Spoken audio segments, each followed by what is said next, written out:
nuestra presentación del póster. Esta es la presentación de falla cardíaca posterior a impacto agudo de miocardio y elevación de ST. Reporte de caso de paciente de 64 años en Armenia, Quindío. Entonces, pues para empezar, vamos a hablar como la insuficiencia cardíaca, que es una patología la cual se caracteriza por la alteración que tiene en la estructura y función del órgano del corazón, el cual es incapaz de satisfacer las demandas del organismo, lo que conduce a una reducción del flujo sanguíneo. Pues está cada vez mayor de prevalencia, sobre todo en Colombia, y pues está asociada en cualquier persona de edad, sobre todo en la edad adulta. También tiene la probabilidad de contraer más enfermedades que predisponen, como por ejemplo las arteriopatías coronarias, los trastornos en válvulas cardíacas, y asimismo pues aumenta la mortalidad. La enfermedad pues es una enfermedad crónica, y al ser una enfermedad crónica representa una carga económica tanto para la persona como para las personas que la rodean. Entonces, pues asimismo causa descompensaciones y costos terapéuticos que llegan a desarrollarse en algunos momentos del transcurso de la patología.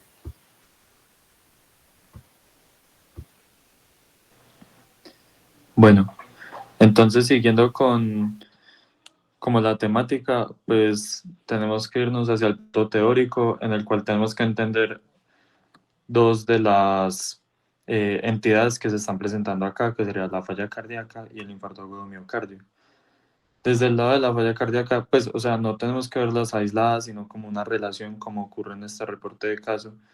Y es que, por ejemplo, yéndonos desde el punto de la falla cardíaca, hay que ver que las causas principales podría ser por cambios en la presión, cambios en volumen y también, por ejemplo, lo que dice el mismo nombre, esa insuficiencia que va a tener el miocardio para eyectar la sangre.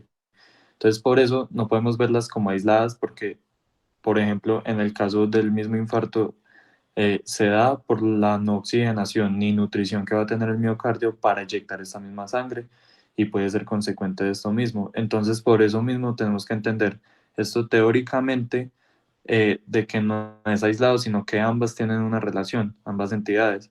Por eso, pues, como se explica acá mismo en la imagen, pues explicamos como los estadios que se empiezan a dar, las fases que va a tener en el caso de la falla cardíaca y también la implicación fisiopatológica que tiene desde el infarto agudo del miocardio. Entonces, ahora sí, pues los dejamos como el contexto del caso.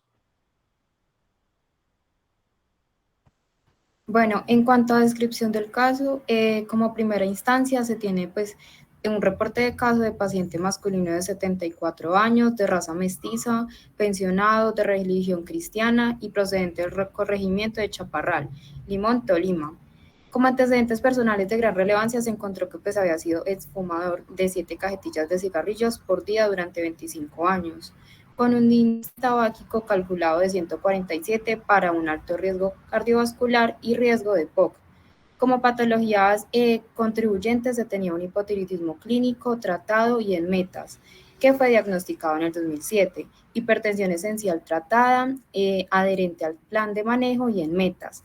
Este fue diagnosticado en el 2015 y sospecha de POC sin confirmación espirométrica al momento de su revisión.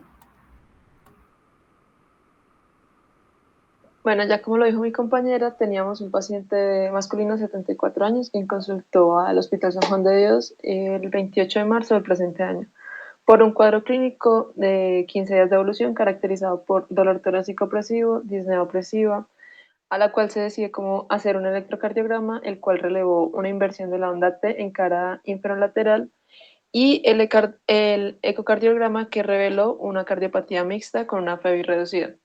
Más adelante vamos a decir más o menos el porcentaje.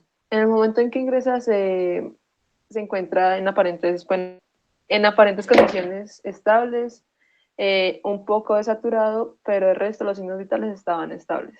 Al momento del examen físico se encontró positivo una ingurgitación yugular, un tórax en tonel y una expansibilidad y elasticidad reducida. El PMI se encontró desplazado en el séptimo espacio intercostal con línea axilar anterior izquierda y un murmullo vesicular disminuido, estertores bivasales, palpitación de hepatomegalia no dolorosa con bordes lisos e hígado de características blandas. Una característica que tenía era que tenía varices en miembros inferiores acompañado de enema con un signo de Godet dado 3, de unos 5 días de evolución.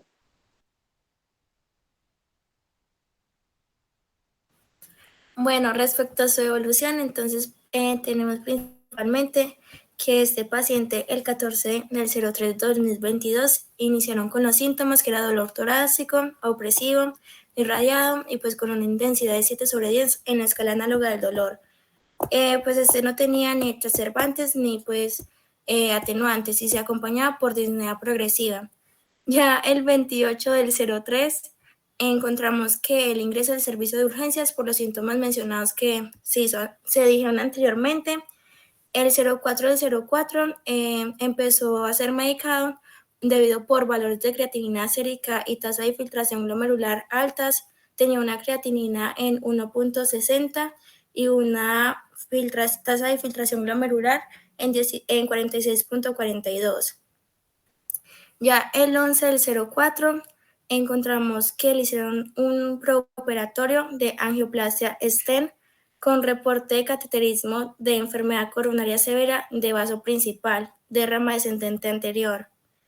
El 12 del 04 encontramos que el paciente pues egresó con interconsulta por medicina interna, nefrología, rehabilitación cardíaca con 36 sesiones y cardiología. Además de eso, pues se le hizo un manejo con aspirina de 100 miligramos día, indefinido, y clopidogrel por un año de 75 miligramos día. A la salida tuvo resultados de función renal en creatinina 1.39 y 29.6. Y ya el 26 del 04 fueron los controles de paraclínicos, entonces encontramos creatinina en 1.59 y encontramos un boom de 31.1 y resultados expuestos los que ya habíamos mencionado anteriormente.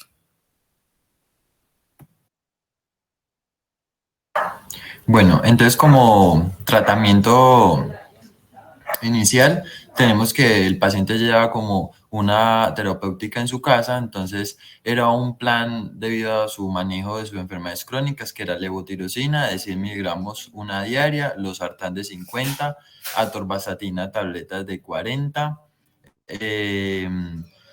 un esquema de vida indefinido para estos medicamentos, pero cuando llegó al centro de urgencias, entonces se le hizo un esquema específico para tratar ese infarto agudo de miocardio, que fue aspirina de 300 miligramos en tabletas, clopidogrel de 300 miligramos, atorvastatina de 40, losartán de 100 miligramos, y ya luego se tuvo un mantenimiento en urgencias que fue con enoxaparina de 40 cada 12 horas, 2 veces al día, y omeprazol de 40 miligramos al día. Y por último tenemos en la tabla 2 que se iniciaron los síntomas de dolor torácico, opresivo, no irradiado, con intensidad análoga de 7/10, sin atenuantes ni exacerbantes.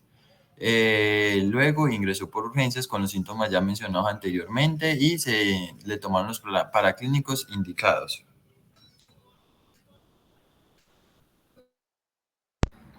Bueno, en cuanto a seguimiento posterior al evento del infarto agudo del miocardio, se dejó en controles periódicos con especialistas, indicaron terapias físicas para la rehabilitación cardíaca y junto a esto se agregó un plan terapéutico con una variedad de medicamentos.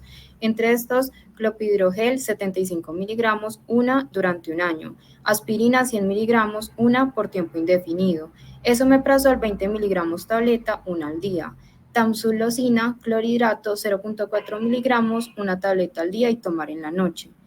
Allopurinol 300 miligramos tabletas, tomar una al día. Bromuro de ipratropio 20 microgramos, dosis de inhalador junto a la inhalocámara, por un tiempo indefinido. Dapaglifosina 10 miligramos, una tableta al día. Enalapril 5 miligramos tabletas, 2 al día. Furosemida 40 miligramos tabletas, 2 al día. Vale, por otro lado, se realizaron los paraclínicos de control el 26 de abril del mismo año, en el cual se evidenció en el ecocardiograma una hipertrofia ventricular izquierda con una PVI reducida al 35%. Asimismo, tenía la válvula mitral con una ligera insuficiencia funcional. También se realizó función renal con incremento leve de una creatinina y de un a comparación del momento del egreso. y también se le realizó una TSH en la cual estaba en metas.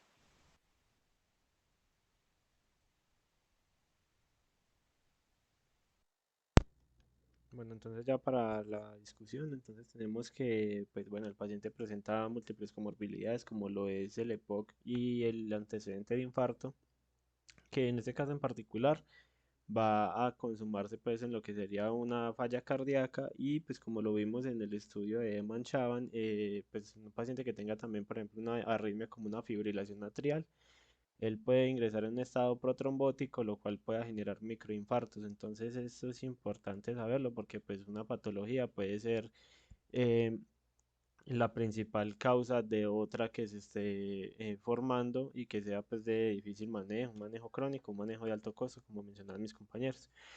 Sin embargo, pues en esos pacientes que tengan infartos sin elevación del ST, no se le debería negar ni unas troponinas, ni se le debería negar un ecocardiograma para mirar a ver cómo está la cinética de las paredes y se tiene que hacerle control pues ya con el tratamiento antitrombótico y antiagregante para reducir pues el riesgo de suceder otro infarto en un sitio diferente. Y pues también se tiene que tener en cuenta de que las causas no solamente son limitadas a lo que serían las enfermedades concomitantes, sino también los hábitos que tenga la persona. Entonces una persona que sea obesa, una persona que fume, una persona que consuma alcohol, va a tener también un riesgo similar al que el paciente que ya está enfermo, así no tenga alguna enfermedad de base.